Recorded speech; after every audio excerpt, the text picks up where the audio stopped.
Based on the previous video that I made, that was an overview of the hardware for the various components.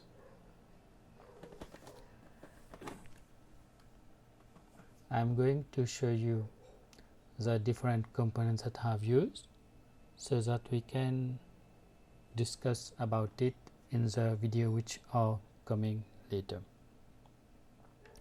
So as you can see, every component is connected via Ethernet on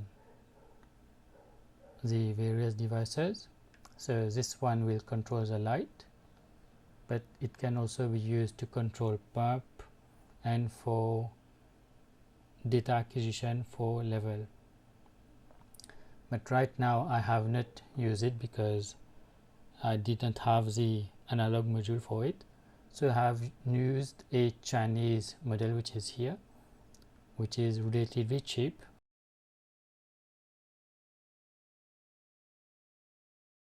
So this module can accept different signal. This one I'm using for the analog sensor, which is a 4 to 20 milliamps. Dual outputs all are connected to this data switch, which is here, and we have the HMI where we will control the light schedule, switch on and off. Here you have the PLC, where basically the schedule is running on the PLC, as I'm using the real-time clock of the PLC. This is a LAN network, and then you have a gateway which is here. Why gateway? Because we have Ethernet network on this side and Modbus RTU on this side. So to connect these two, we use a gateway. And also when we use a gateway, normally in Modbus you can have only one master and several slaves, but by using a gateway you can have several masters talking to the devices, because you can select the quantity of the masters on this device, because these slaves will see only this gateway, and you have a sort of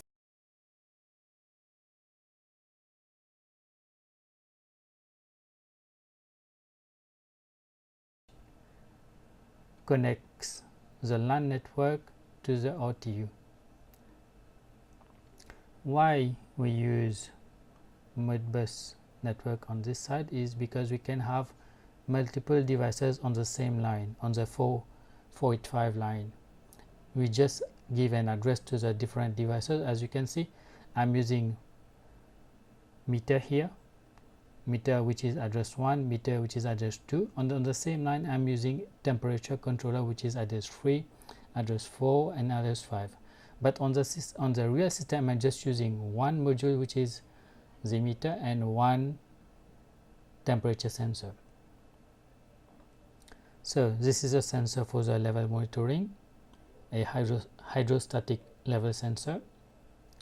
So that's an overview.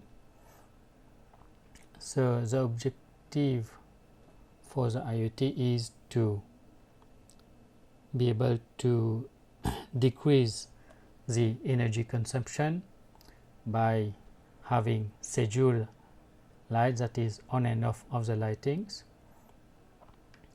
We can monitor the power that is being used so that we can predict how will be the trend of energy that is being used, or how we can reduce the power that is being used. And we can also monitor in real time the level of water in the tanks and the status of the pumps. For the IoT, I will be using Node-RED. Node-RED will be the data capture software, that is, this will acquire the Modbus readings from the various sensors, that is level sensor, the power meters, the temperature controller. When this information is gathered by the Node-RED, these information are being recorded on the InfluxDB, because we should have a database to log every value. So I will be using InfluxDB. Then to display this information, we need a software, a web server. So we will use Grafana.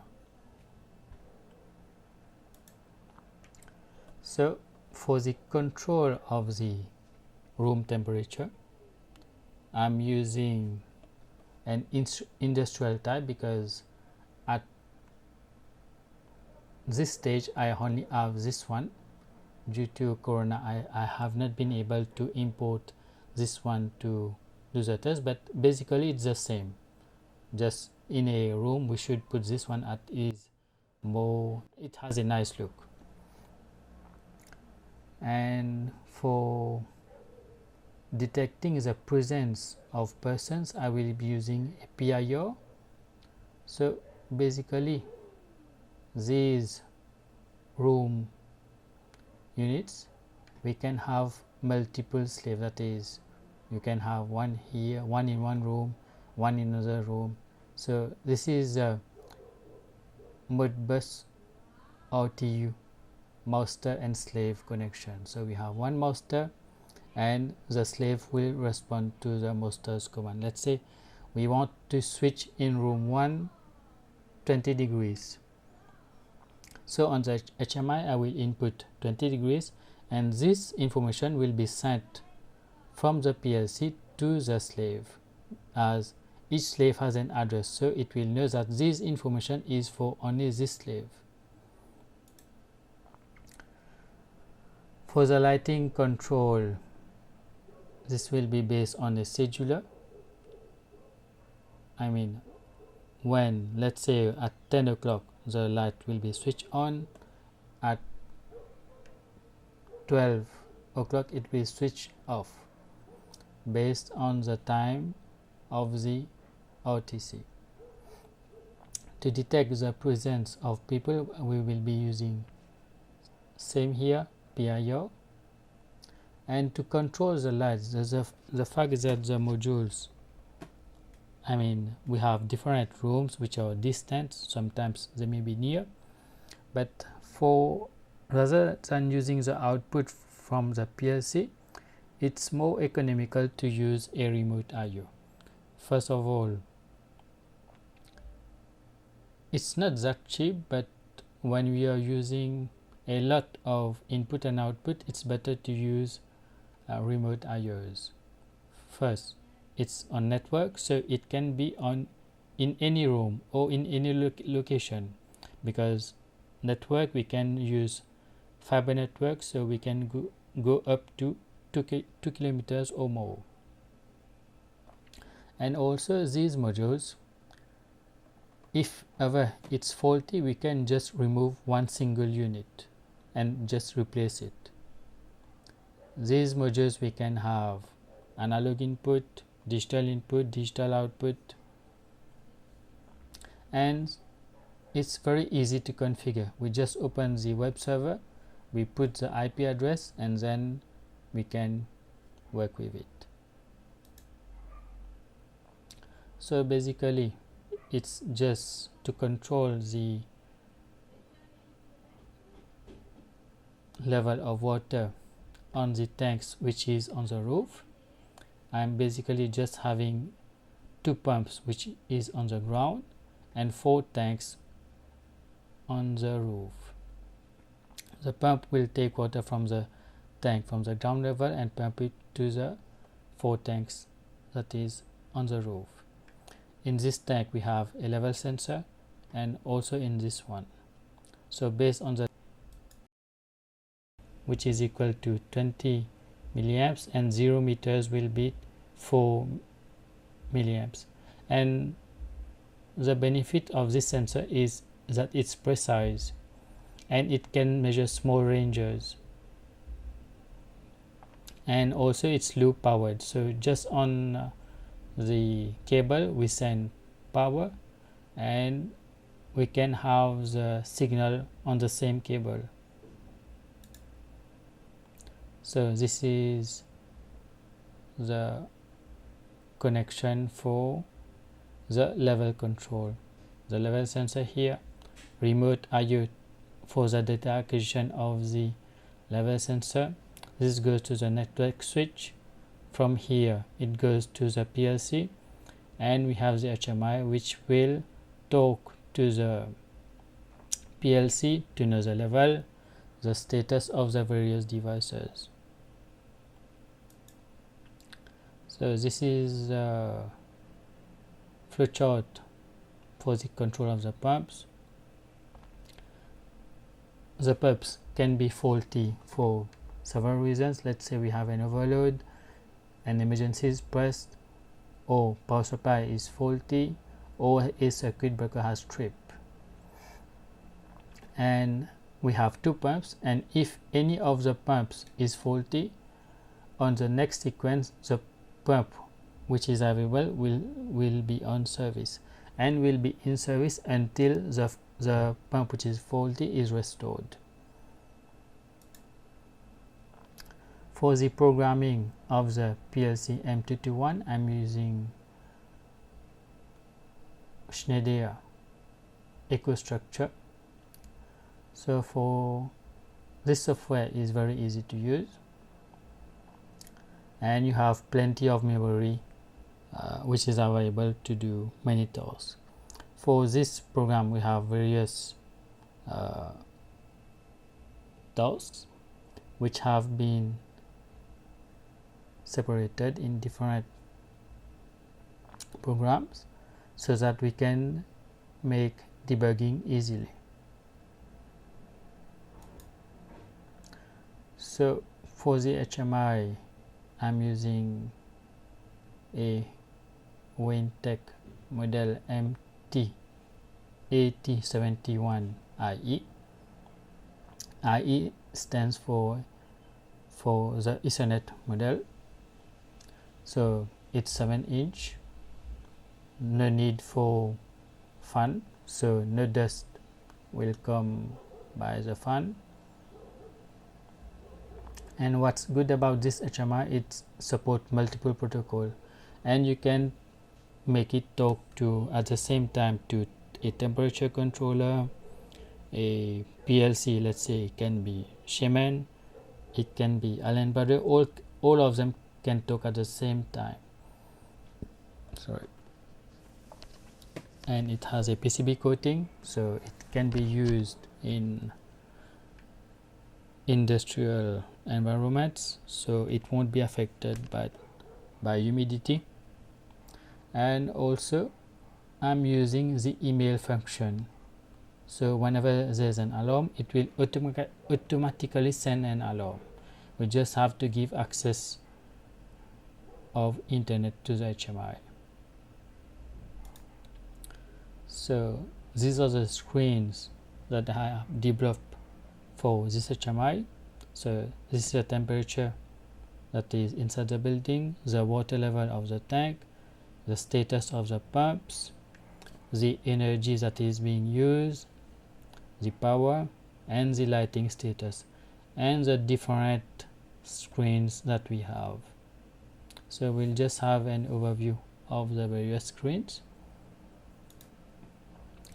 Here we have pump control, so we can know if emergency is pressed on any of the pump, if the circuit breaker has tripped, if there's an overload, if the power supply has failed, which pump is on duty, if pump 1 is running, the auto switch position, and if pump 2 is on duty, or if there is any fault. And also we can know the running hour of the pump.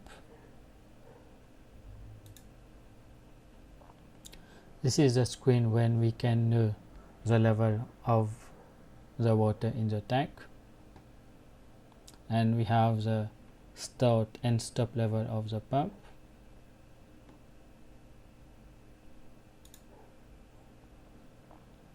This is a scheduler for the lighting. This is the actual time from the PLC RTC, I mean real-time clock.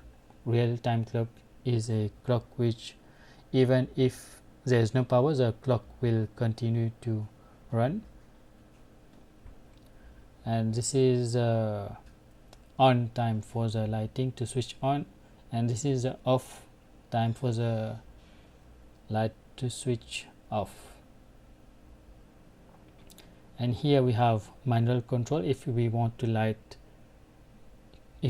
switch on the light on or off manually.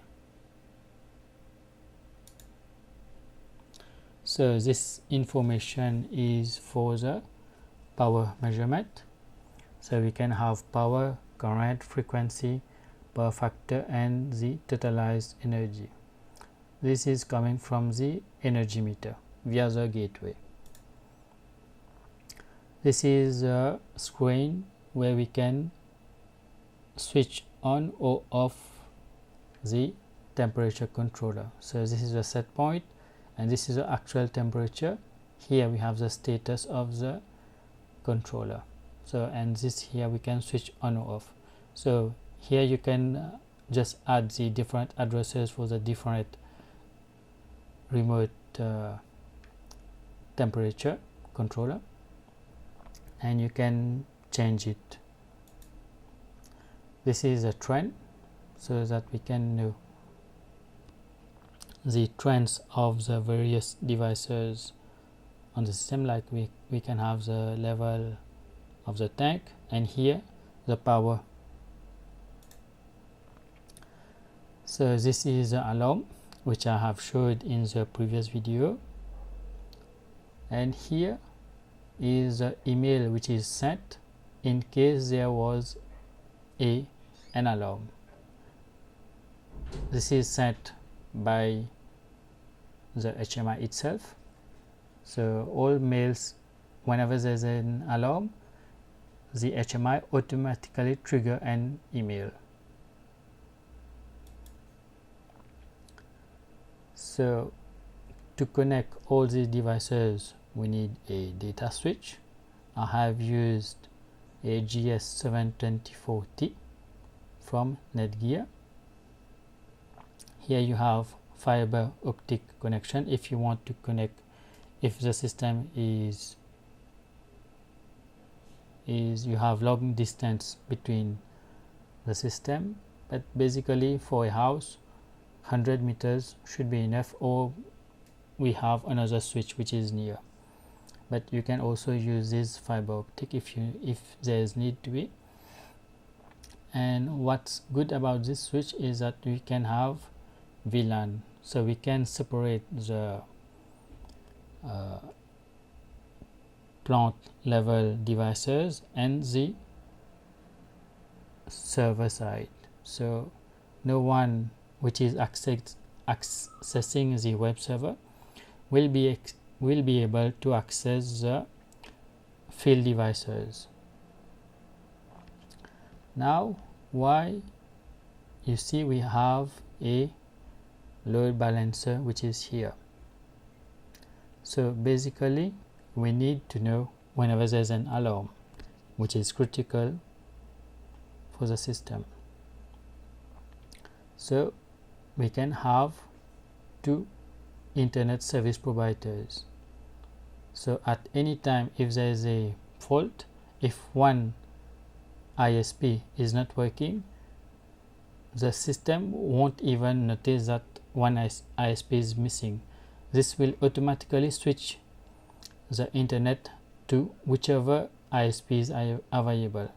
Basically this one can accept 4 internet connection, and it can add, let's say we have this one, the speed of one ISP is 20 megabit and this ISP is 20 megabit. It can add both speed. And one other thing is that if ever a person is using this line and another person needs another connection for internet, it will automatically route the user to the another line, so the bandwidth is distributed equally.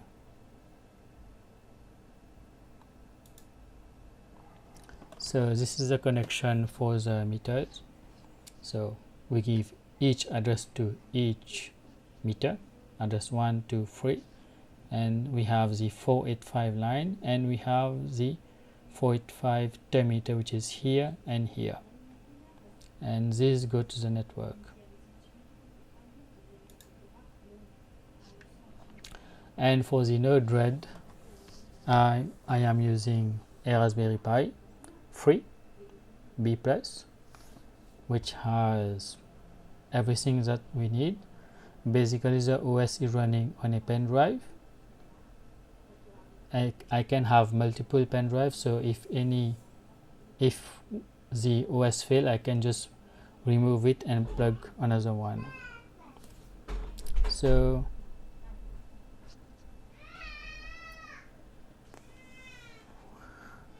this is a server. I mean, whenever we need to access the energy, the trends, all these will be coming from this device. This will be running the Node-RED, Grafana, and InfluxDB. And what's good about it is that it's of low energy consumption, just about 10 watts compared to a computer which is about 300 watts, 200 watts. So you are already making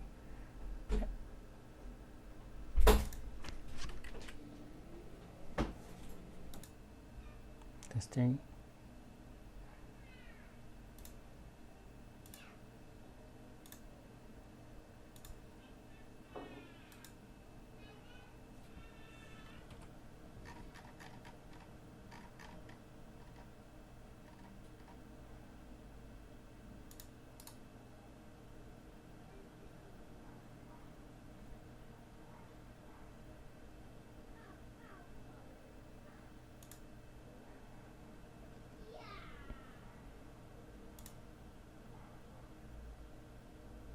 So we are going to check.